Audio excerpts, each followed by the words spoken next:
apa kabar? Hari ini kita akan belajar tentang part of speech. Apa sih itu part of speech?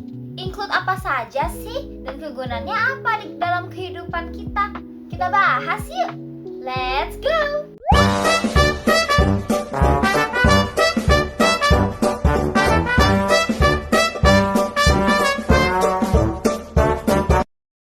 Part of speech atau biasa disebut kelas kata adalah suatu golongan kata dalam sistem bahasa berdasarkan kategori bentuk, fungsi, dan makna dalam sistem bahasa. Part of speech ini terdiri dari beberapa kategori loh. Ada noun, ada pronoun, ada adjective, ada verb, ada adverb, ada preposition, ada conjunction, ada artikel, dan yang terakhir ada interjection. Tapi di video kali ini kita bahas beberapa saja ya. Yang pertama ada noun. Noun itu biasa digunakan untuk menamai seseorang, barang, atau bahkan tempat. Noun itu banyak sekali macamnya teman-teman. Let's break it down, shall we? Yang pertama ada common noun. Common noun itu biasa digunakan untuk sesuatu atau seseorang atau tempat yang tidak secara spesifik gitu dan secara umum, seperti ada city or a country or a teacher. Jadi kayak or a book itu kan tidak secara spesifik ya. Jadi kayak misalnya nih secara misalnya kayak contoh katanya tuh I want to go to some countries, I want to go to these countries, itu or this city. Itu kan tidak secara spesifik dan orang tuh bisa membayangkan tempat itu atau sesuatu itu yang secara umum gitu, tidak bisa berfokus langsung ke satu tempat. Lalu selanjutnya ada proper noun. Berbeda dengan common noun, proper noun ini kebalikan dari common noun. Kalau di common noun ini misalnya countries, proper nounnya Jakarta. Jadi common nounnya ini adalah sesuatu atau seseorang atau tempat secara spesifik dan tidak umum. Seperti kalau misalnya common nounnya countries, proper nounnya anggaplah Indonesia. Atau common nounnya city, proper nounnya Jakarta. Atau book, anggaplah Harry Potter. Misalnya contoh katanya, kalau di common noun tuh I want to go to some countries. Kalau proper nounnya I want to go to Indonesia. Atau I came from another city.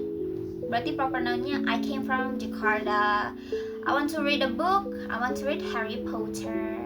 Sesuatu yang ditujukan secara spesifik. Itulah proper noun. Lalu ada countable noun.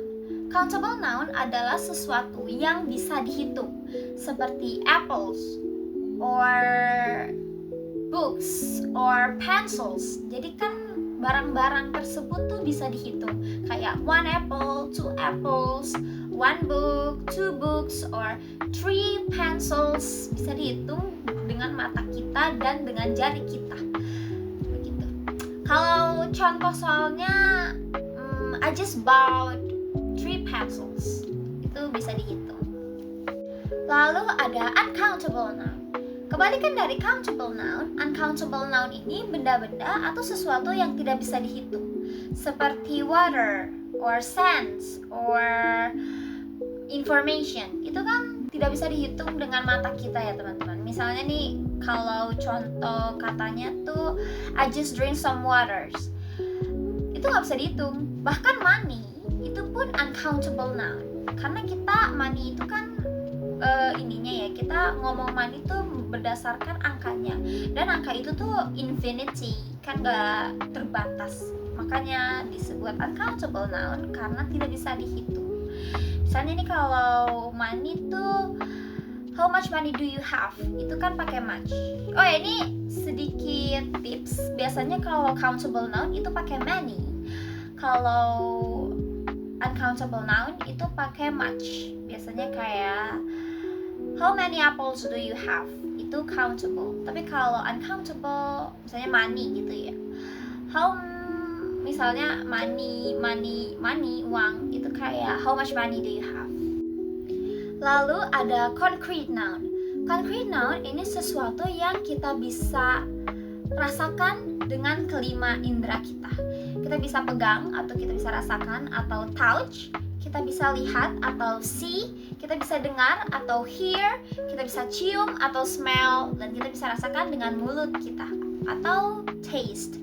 Seperti contohnya a book or a laptop, itu kan bisa kita lihat, bisa kita rasakan. Atau a perfume, kita bisa cium. Itu biasa disebut concrete noun. Lalu ada abstract noun. Abstract noun ini kita bisa rasakan, but we can only feel it by feel. Jadi kita hanya bisa rasakan dalam hati kita atau dalam pikiran kita. Kita tidak bisa rasakan dengan kelima senses yang kita punya.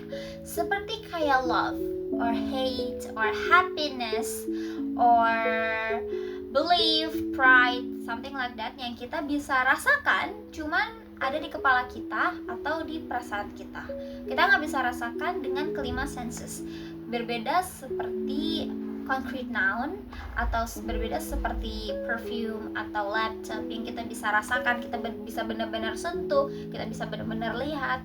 Kalau abstract noun itu kita tidak bisa merasakan dengan kelima senses. Kita cuma bisa merasakan dalam diri kita sendiri. Lalu ada collective noun. Collective noun ini adalah sesuatu atau a group of something. Jadi kayak sekelompok sesuatu yang dijadikan satu kesatuan. Kayak contohnya team. Team ini kan adalah a group of people ya, sekelompok orang-orang. Tapi dalam satu kesatuan itu disebut dengan team atau flock. Flock of bird. Itu kan satu kesatuan satu kesatuan burung yang disebutnya jadi flock, a flock of bird atau a pack of wolf. Jadi kayak serigala-serigala yang satu kesatuan dan disebutnya a pack of wolf. Begitu teman-teman. Jadi kolektif ini adalah satu kesatuan yang adalah grup sekelompok akan sesuatu yang dijadikan satu kesatuan. Lalu ada compound noun. Berbeda seperti noun-noun sebelumnya yang berbanding kebalik, seperti proper noun dan common noun yang berbanding terbalik, atau countable dan uncountable yang berbanding terbalik, atau concrete dan abstract yang berbanding kebalik. Kolektif dan compound noun ini tidak berbanding kebalik, teman-teman. Compound noun adalah dua kata noun yang digabung menjadi satu dan menghasilkan kata baru atau menghasilkan makna baru. Seperti kalau di Indonesia tuh kayak rumah sakit, rumah dan sakit ini kalau digabung menjadi satu, itu kan menjadi rumah sakit dan menghasilkan kata baru. Nah kalau di Inggris itu seperti classroom atau bedroom yang digabung menjadi satu, itu menghasilkan kata baru. Atau grand and father, step or mother, digabung menjadi menghasilkan makna baru. Dan yang terakhir, namun tak kalah penting, ada possessive noun.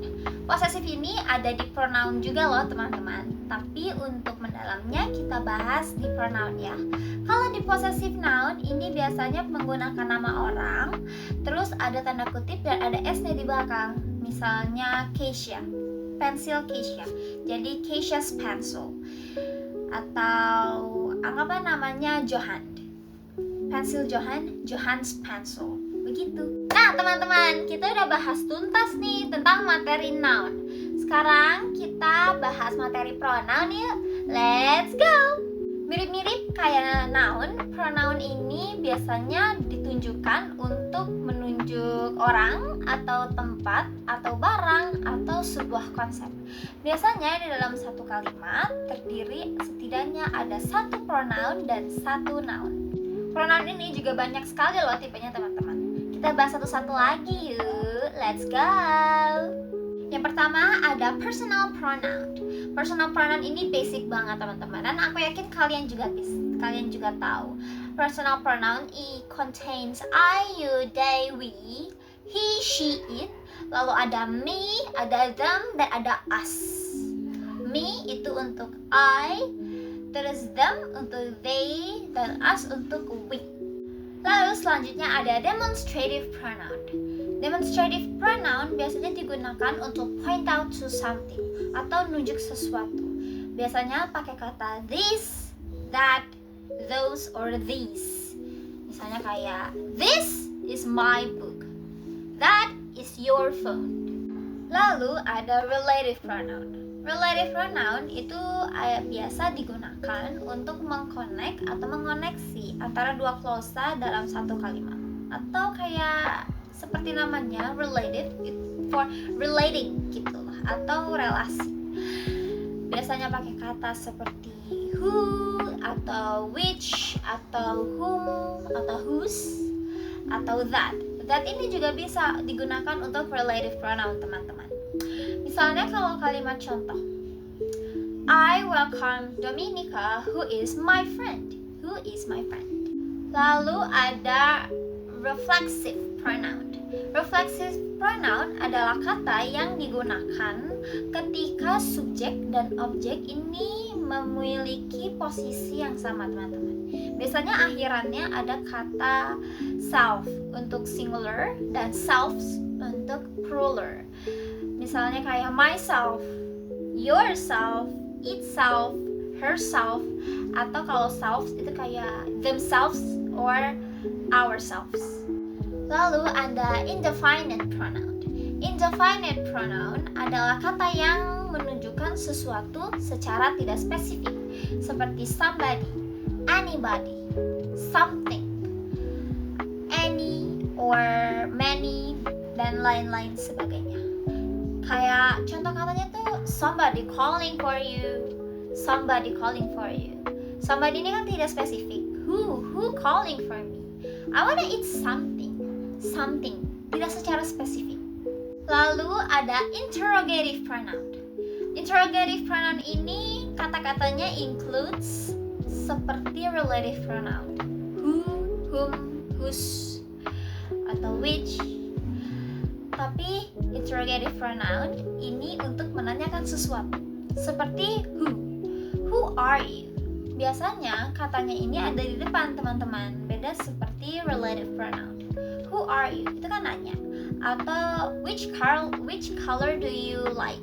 Itu kan bertanya.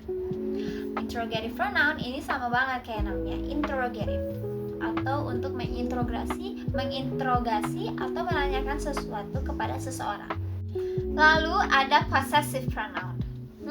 Possessive pronoun kayak di noun gitu ya, ada possessive-nya. Tapi emang bener banget, teman-teman. Possessive pronoun ini itu showing ownerships atau menunjukkan kepemilikan. Tapi di pronoun ini, possessive pronoun ada dua, ada independent dan ada dependent. Bedanya apa sih? Kita bahas yuk. Yang pertama ada independent. Kalau independent, possessive independent itu tidak usah ada kata noun-nya di belakang kata. Jadi setelah si possessive pronoun-nya itu nggak usah ada noun atau ada kata lain, teman-teman. Misalnya kayak this book is mine. Udah, mine itu adalah si pronoun, this book is mine. Nggak ada kata-kata lagi. Tapi kalau possessive dependent itu harus banget ada kata atau ada noun-nya di belakang atau setelah dari si pronoun. This is my book. My di dalam kalimat ini adalah pronoun atau possessive dependent pronoun. Tapi harus ada kata atau ada noun di akhir kalimat atau setelah dari pronoun. This is my book. Wah, sudah selesai nih materi noun dan pronoun. Panjang sekali ya. Tapi tenang aja, materi selanjutnya adalah materi adjektif dan tidak sepanjang materi noun dan pronoun. Kita bahas yuk. Adjektif atau kata sifat adalah sebuah kata untuk mendeskripsikan noun. Udah, itu aja. Dan tipe-tipe adjektif juga nggak sepanjang itu kok, teman-teman. Hanya ada 4 tipe. Kita belah satu-satu. Ayo. Yang pertama ada attributive adjective. Attributive adjective adalah kata adjektif atau kata sifat yang penempatannya sebelum dari noun. Jadi kayak the dedicated employee, atau the frightening movie, the Dedicated itu kan adalah sebuah adjektifnya, employee-nya itu noun-nya, dan dedicated employee itu tuh di dedicated-nya itu penempatannya sebelum dari noun. Atau The Frightening Movie, frightening adalah adjektif atau kata sifat dan movie adalah noun-nya. Frightening penempatannya sebelum sebelum movie yang sebagai noun. Lalu yang kedua ada predicative adjective.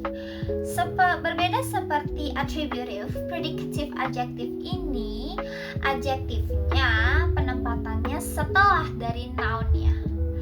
The employee is dedicated. The movie was frightening. The employee itu ada noun-nya, employee itu noun-nya, is dedicated. Dedicated adalah adjective. The movie adalah noun-nya, was frightening. Frightening adalah adjektifnya. Jadi penempatannya setelah noun. Lalu ada comparative adjective. Dari namanya udah kelihatan banget, comparative, compare. Ini adalah adjektif untuk membandingkan dua hal. Seperti I am taller than you. This phone is more expensive than the others. Bedanya apa sih yang menggunakan ER dan yang menggunakan more? Ini berdasarkan syllables atau suku kata, teman-teman. Kalau misalnya suku katanya satu itu atau dua itu pakai ER, taller atau prettier. Tapi kalau misalnya suku katanya 3 atau lebih itu pakai more. Expensive jadi more expensive. Beautiful jadi more beautiful. Lalu ada superlative adjective.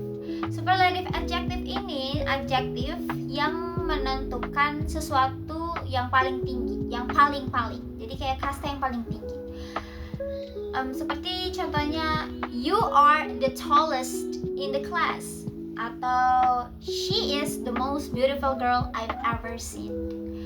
Bedanya apa sih yang menggunakan est dengan yang pakai most? Seperti comparative adjective, ini berdasarkan syllables atau suku kata. Yang satu atau dua syllables itu pakai est, tallest atau prettiest. Tapi kalau lebih dari 3 atau 3 itu pakai most beautiful atau most expensive. Udah ada 3 materi yang kita bahas. Ada noun, ada pronoun, dan ada adjective. Mudah kan? Sekarang kita akan bahas verb. Apa sih itu verb? Kita bahas yuk. Singkatnya, verb ini adalah kata kerja, kata yang menunjukkan aktivitas atau sesuatu yang kita kerjakan. Verb ini ada 3, ada verb 1, verb 2, dan verb 3. Lalu ada verb ing juga. Bedanya apa? Ya sesuai sama katanya. Kalau eat itu verb 1, lalu ate itu verb 2 yang menunjukkan masa lampau, dan eaten verb 3 yang menunjukkan aktivitas yang sudah kita lakukan. Ada juga kata yang menggunakan ed di belakangnya untuk verb 2 dan verb 3. Kayak play, itu verb 1, played dan played itu verb 2 dan verb 3. Jadi sama gitu verb 2 dan verb 3-nya, cuma pakai ed doang tambahannya. Verb ini juga bisa berubah sesuai dengan subjeknya. Apa ya itu? Kita bahas sih, kita gali satu-satu. Kalau Ayu Dewi itu nggak ada tambahan huruf apa-apa di belakang dari verbnya. Tapi kalau she, he, it sebagai objek itu ada tambahan s atau is di belakang verbnya. Cara bedanya kayak gimana? Kita lihat dari huruf akhir pronunciation-nya. Kalau misalnya pronunciation-nya hurufnya pakai consonant itu pakai s. Jadi it jadi eats. She eats. Tapi kalau pronunciation-nya pakai huruf pronunciation akhirnya pakai huruf vowel itu pakai es tulisannya. Studies. Tulisannya yang tadinya study menjadi studies. Wah, kita udah bahas banyak ya teman-teman. Kita sudah bahas noun, pronoun, adjective, dan verb. Sekarang kita bahas adverb. Beda loh sama verb. Ayo kita bedah. Kalau kalian ingat, adjective itu kan adalah kata yang mendeskripsikan noun. Kalau adverb ini kata yang mendeskripsikan anything else, apapun itu selain noun. Bisa adjective, bisa verb, atau bahkan bisa adverb sendiri. Apa ya bedanya? Tipe-tipenya apa aja sih? Ayo kita bedah satu-satu. Yang pertama ada adverb of manner. Adverb of manner ini mudahnya ada kata ly-nya di belakang, seperti quickly atau slowly. Tapi nggak semua adverb of manner itu ada ly-nya di belakang, dan nggak semua ly juga bisa jadi adverb of manner. Misalnya kayak she runs quickly. Quickly di sini adalah adverb of manner untuk memodifikasi run sebagai verb. Adverb of manner ini juga modifies atau mendeskripsikan atau memodifikasi verb. She runs quickly, quickly sebagai adverb of manner yang memodifikasi kata sebelumnya yaitu runs. Lalu ada adverb of time. Adverb of time itu memodifikasi atau menggunakan kata-kata berbau waktu atau mentioning waktu. Jadi kayak yesterday atau today. Contoh katanya itu seperti I go to her house yesterday. Yesterday di sini sebagai adverb of time. Ada adverb of time, pasti ada adverb of place. Kalau adverb of place ini memodifikasi or modifies atau menggunakan kata-kata yang berbau tempat atau place, seperti nearby, here, dan lain-lain sebagainya. Misalnya kayak her house is nearby, seperti itu. Dan catatan penting, kalau misalnya di dalam satu kalimat ada adverb of time dan adverb of place, itu adverb of place-nya duluan di depan adverb of time. Seperti contohnya she went here yesterday. Lalu ada adverb of frequency. Adverb of frequency ini digunakan ketika ingin memberitahu pembaca atau pendengar tentang betapa seringnya sesuatu itu terjadi. Misalnya pakai kata often, atau always, atau never, barely, dan lain sebagainya. Lalu ada adverb of degree. Adverb of degree ini unik teman-teman, karena kata ini digunakan ketika ingin melebih-lebihkan sesuatu, seperti pakai enough, atau pakai to, atau pakai very. Like she drives very fast. Very fast. Ini very ini memodifikasi fast sebagai adverb, jadi adverb dan modifies adverb. Tapi very ini kan seperti ingin melebih-lebihkan sesuatu. Lalu ada comment adverb. Ini yang terakhir. Dan ini agak tricky teman-teman. Karena comment adverb ini biasanya ada di awal kalimat. Dan ini tuh untuk memodifikasi atau mendeskripsikan atau menjelaskan satu sentence. Biasanya pakai kata basically atau eventually. Misalnya kayak contohnya basically she was just trying to save herself. Itu comment adverb kalau si basically-nya. Wah, sudah banyak yang kita bahas teman-teman. Sudah ada sekitaran 5 ya. Ada noun, ada pronoun, ada adjective, ada verb, dan ada adverb. Sekarang kita mau bahas apa lagi ya? Oh, kita mau bahas preposition. Apa sih itu preposition? Ayo kita bahas. Let's go! Preposition adalah kata yang digunakan untuk menunjukkan arah atau penempatan atau semacam tempat. Dan biasanya preposition ditempatkan sebelum noun atau pronoun atau verb. Preposition biasanya menggunakan kata seperti in, at, on, under, above, dan lain-lain sebagainya. Seperti contohnya, the cat is sleep under the table. The cat is sleep near the sofa. Itu kan menunjukkan kata atau menunjukkan penempatan atau menunjukkan kayak arah gitu. Itu yang disebut dengan preposition. Di antara kalian, ada yang masih bingung gak sih bagaimana cara penggunaan in, on, dan at. Gampang loh, kita bahas yuk. Kalau in, ini sesuatu yang general atau secara umum dan cakupannya luas. Seperti bulan, in October, in April. Terus ada juga bagian dari hari, seperti in the morning, in the afternoon. Dan kota atau negara. Kalau kota tuh ya in Bali, atau negara in Rome, atau negara in Italia, in Spain, dan lain-lain sebagainya. Kalau on, ini lebih spesifik dari in. Seperti penggunaannya biasa digunakan ketika menunjukkan hari, atau tanggal, atau permukaan. Seperti kalau hari, on Sunday. Terus kalau tanggal, on October the 3rd. Atau kalau permukaan, on the bed, on the table, on the floor.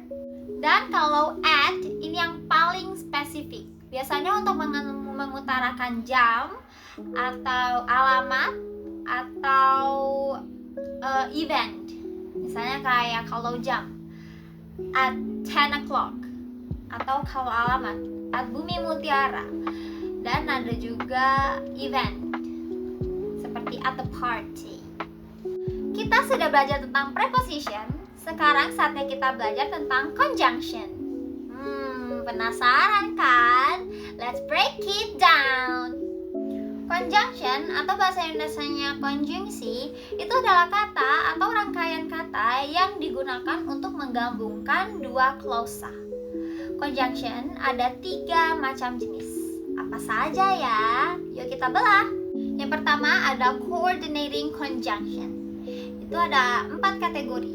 Ada addition yang menggunakan and, ada alternative yang menggunakan or atau nor, dan ada contrast yang menggunakan but atau yet, dan yang keempat ada reason yang menggunakan for atau so. Nah, untuk kalian yang bingung apa itu bedanya or sama nor, kalau or ini biasanya digunakan untuk contrast atau untuk pilihan dua sesuatu. Seperti contohnya, do you like cookies or brownies? Lalu kalau nor ini untuk gabungan dua hal atau pilihan dari dua hal yang negatif. Seperti I don't like cookies nor brownies. Lalu ada correlative conjunction. Kalau correlative conjunction ini kayak katanya lebih panjang ya teman-teman, dan ada 5 kategori. Ada addition, both lalalala and lalalala. Terus ada alternative, either lalalala or lalalala. Terus ada comparison, itu rather lalala than lalalala. So ada reason, such lalala, that lalalala. Dan ada yang terakhir ada time. Time itu kayak no sooner lalala than lalala. Lalu yang terakhir ada subordinating conjunction. Subordinating conjunction itu adalah konjungsi yang menggabungkan kata dependent atau kata bergantung dengan kata independent atau kata mandiri. Seperti pakai kata because atau if atau although atau since atau unless. Seperti contoh kalimatnya tuh, she was late because she missed the bus. She was late because she wake up late, dan lain sebagainya. Selanjutnya kita akan bahas determiner atau artikel. Bedanya apa sih? Kalau artikel ini itu sebenarnya bagian dari determiner, teman-teman. Nah, determiner ini adalah kata awalan. Sebenarnya nggak ada arti yang secara spesifik sih, cuman determiner ini kata awalan. Dan seperti kata the ini tuh determiner, kayak the blue car itu tuh determiner. Dan kata anakannya itu article. Article ini biasanya katanya kayak a dan and. A and. Bedanya apa? Kalau a ini pronunciation-nya kalau pakai consonant. Kalau pakai consonant. A blue car, a car, a lamp. Terus kalau an itu kalau pengucapannya itu pakai vowel. An apple, an hour. An hour ini kan pakai H. Itu karena pengucapannya tuh an hour. Jadi pakai A, bukan pakai H, bukan an hour, tapi an hour. Lalu ada interjection. Interjection ini sebenarnya cuma kata yang menunjukkan ekspresi sih. Dan biasanya diikuti dengan exclamation point atau tanda seru. Seperti kayak hey, atau look out, atau oh dear, atau feel. Itu tuh menunjukkan perasaan atau menunjukkan ekspresi yang diikuti dengan exclamation point. Itu yang dinamakan interjection. Nah, sudah nih materi ke-7 dari part of speech. Tapi aku ada tambahan materi lagi nih. Ada sedikit tambahan materi, yaitu noun phrase, noun clause, dan adjective clause. Ketiga itu bedanya apa ya? Ayo kita bahas. Yang pertama ada noun phrase. Noun phrase itu apa ya? Noun phrase itu adalah kata noun yang ada tambahan kata lainnya. Jadi nggak cuma noun doang. Biasanya rumusnya itu ada determiners, lalu ada adjective atau modifiers, dan ada head noun. Seperti the blue car. The itu adalah determiners. Lalu blue adjective, car-nya sebagai head noun. Atau the cranky old man. The itu adalah determiners, cranky itu adjective, old adjective juga, dan man itu head noun-nya. Jadi nggak cuma 3 kata doang ya teman-teman, bisa lebih, bisa adjektifnya ada 2. Itu yang disebut dengan noun phrase. Lalu ada noun clause dan adjective clause. Sebenarnya dua-duanya ini sama-sama menggunakan relative pronouns. Tapi perbedaannya apa? Kita bahas ya. Yang pertama ada noun clause. Noun clause ini kalimat dengan relative pronouns that acting as a noun. Jadi bersifat atau beraksi sebagai noun. Seperti contohnya, I don't know who she is. Who she is itu adalah noun clause-nya teman-teman. Dan itu berakting atau bertingkah seolah-olah dialah noun-nya. Selanjutnya ada adjective clause. Sama seperti noun clause, adjective clause ini menggunakan relative pronouns juga teman-teman. Tapi bedanya kalau noun clause ini acting as a noun, kalau adjective clause ini describe the noun. Jadi pasti ada noun-nya. Kayak contohnya, we watch a movie which is very interesting. Which is very interesting itu adalah adjective clause. Noun-nya itu movie. Nah teman-teman, tamat sudah materi kita. Bagaimana? Seru tidak? Apakah kalian sudah paham dengan materinya? Kalau belum, tonton ulang saja videonya. Hehe. Terima kasih ya teman-teman sudah mendengarkan sampai detik ini juga. Aku harap kalian bahagia